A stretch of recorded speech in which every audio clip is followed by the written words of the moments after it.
Inedit pala tayo talaga sadya no? Ako, sobra na yan. Sinadya ang DJ. Sobrang political lang. Sabotahe. Inano tayo? Off the air. Off the air. Off the air. Mga taga-pakoy ma.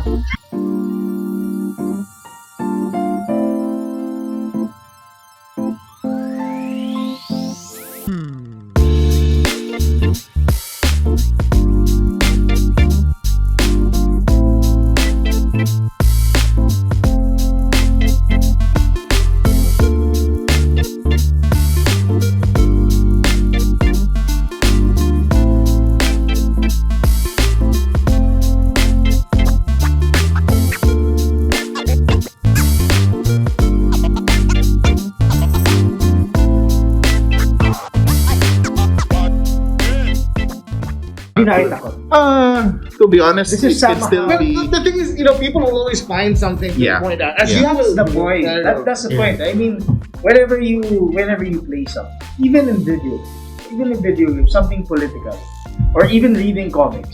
Let's say for example, Superman's son is gay. That's very political. Yeah. Very political. It's trending, and people, even the most excited of fans tend to say, SJW dating yan eh. Social justice warrior dating yan eh. Whereas, it's not really that eh. They're trying to change things in the DC eh. Right. Yun ang point nila. It's not really about social justice, but it's really, we want to change it up just so that inclusion ang gusto natin.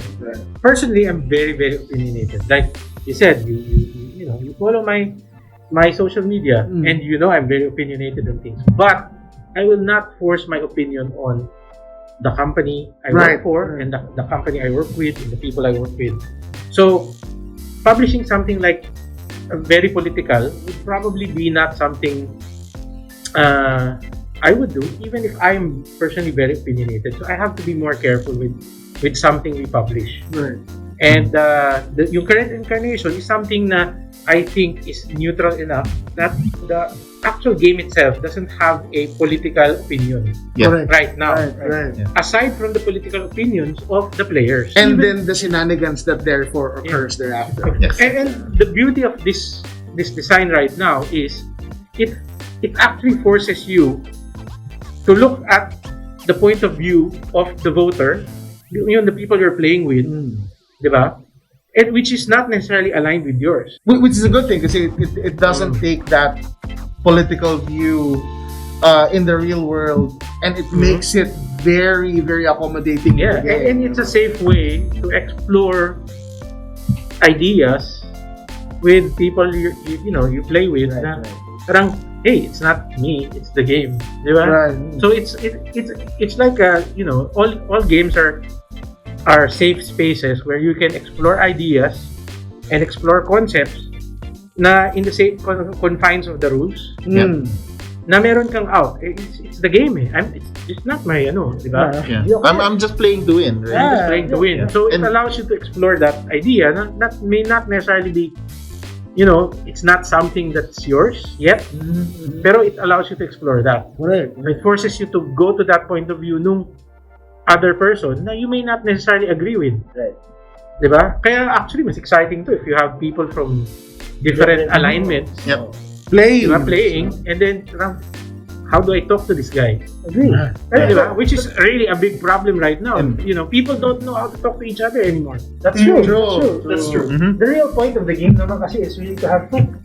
Diba? I mean, it's political in its way, pero it's really a way to have fun and talk about these things without being scared of baka batuin ako ng without the pressure na pag may sinabi ako, automatically I'm attacking you. Yeah.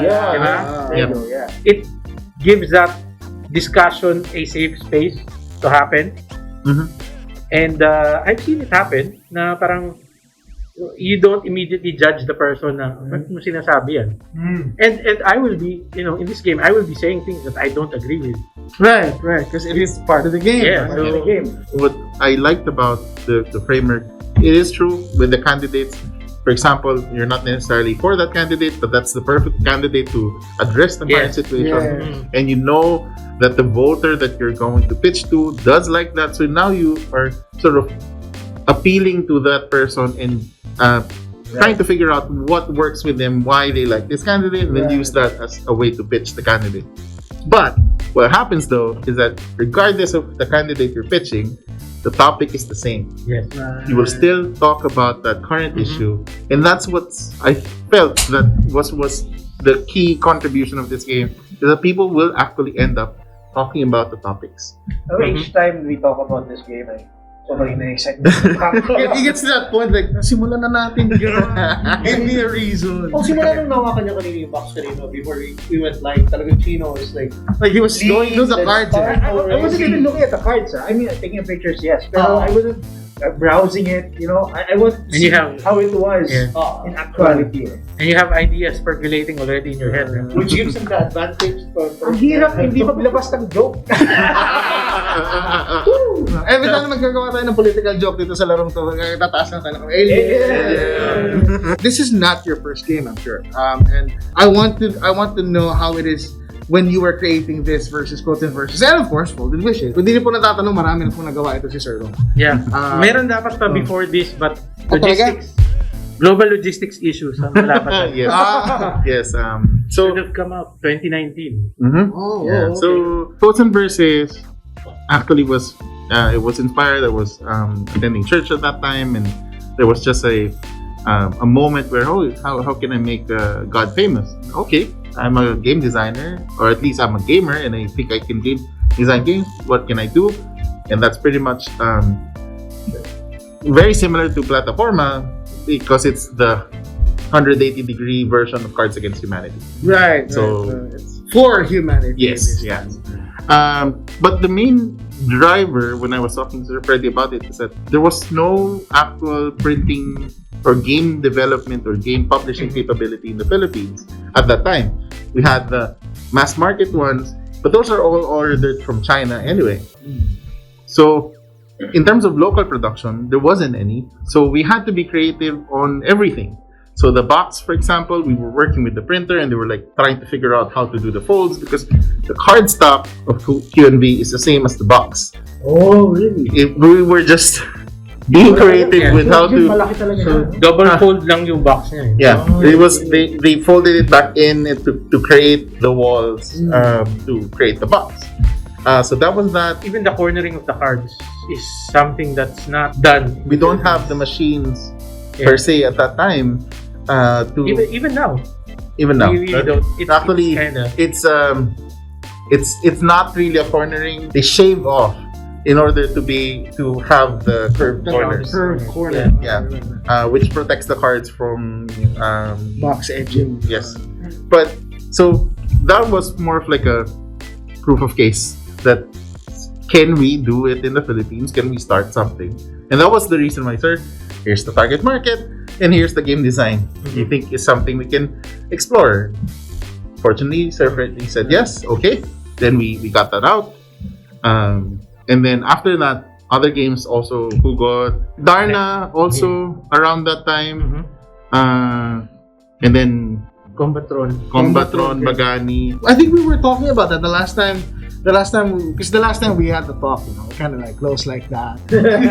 No, but I remember talking about Weekend Patrol during that same conversation that we had in Top. Check out the video, if you're not busy.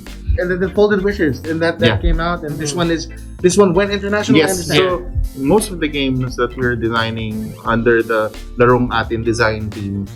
So we have Ludus Distributors as our publishing group, and then under that we have the Larong Atin as our sort of design brand. Yeah. For the local consumption, you can see sort of how the branding is designed. It's going to be very local art, something that's very appealing, or Local IP that is very known locally, or culture, things that Combatron, things that are very rooted to our culture. For things like Folded Wishes, which was an abstract puzzle sort of strategy game, it's not something we can easily sell to the local market. So this one had to go outside, and we always are working with foreign publishers to get our game design to also publish, because again, international recognition in terms of getting a game out is also very valuable. So yeah. So when Sir Freddy brought all of the games that we designed here, I actually did not see that he brought my game, because my game was, again, I like designing very compact systems. So this one, the original design can fit in a mint cans. Yeah. So it can fit in that. Oh. So I didn't see that he brought it. I saw all of the other games that was there. Then he messaged me that, hey, they have a publisher that's willing to publish your game. Oh, okay, I didn't know you brought it. And then I looked back at that photo and it was there. It was at the table. It was just really small. But then, yeah. So this is published by B&D Games, but it was picked up by another publisher, Cardlords, and it's in second print run. Wow. Globally. So first launched in Essen, Germany, then relaunched in Gen Con. Essen 2019, tapos Gen Con.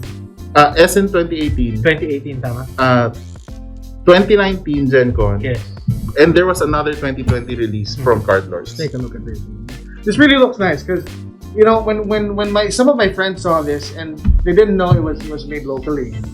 And they said, what is this? Hanafuda meets origami? Like, dude. Actually, feeling of from the look of the box, pag nilalaro mo siya, you have to have like, you know, droplets of rain.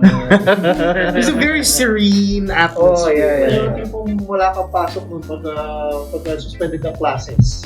Let's play this. O parang Feel good game. Ganyan. So after Plataporma, Well, actually, not really. The game is actually pretty cutthroat. Yes. I was told though that it's very difficult. It was not difficult, but rather it's punishing for, as players become better at it. It becomes chess-like to the point where if you're good at it, you're now just waiting for your opponent to make that mistake, and then you can win. Yung lang ang medyo parang zen. Yeah. But actually, the gameplay is more Sun Tzu. especially if you're used to the patterns, so alam mo na yung mga patterns. Right. Yeah. You can unlock new skills, diba? Yeah. So, pag alam mo na lahat yun, parang Right, it's like Go. Like, you know, Go. Art of War. Yes. So exactly, like just like Go, where it feels very serene, but yes, definitely it can become quite aggressive. And this year I published the solo puzzle rules for this. So now when you buy this game, you can actually just download the solo rulebook and you can now play this by yourself. I think that I have 4 levels of difficulty and probably around 3 variations that you can add to the game. So while you play solo, you have to have the Art of War book. Just so that, you know, you practice some Sun Tzu. Right. And if you can't answer the whole thing, just make sure you open Quotes and Verses just to bring you back. Agree. Actually, Level you know. after mo na folded missions, you don't wanna go hit Plataporma agad. Ako may ulo eh. Hindi mo na. Give him a feel good. Depende sa personality mo. If you get tilted with folded wishes and you want to piece of paper, you go B. Right. But if you want more aggression, you go Yeah, if you Plataporma. open mo, like, I'm so good. Tara, Plataporma naman tayo. Pero kiyabi mo na, pero medyo relax ka lang eh. Ayos mo na. Bump the brakes. Do some self-reflection. Yeah, exactly.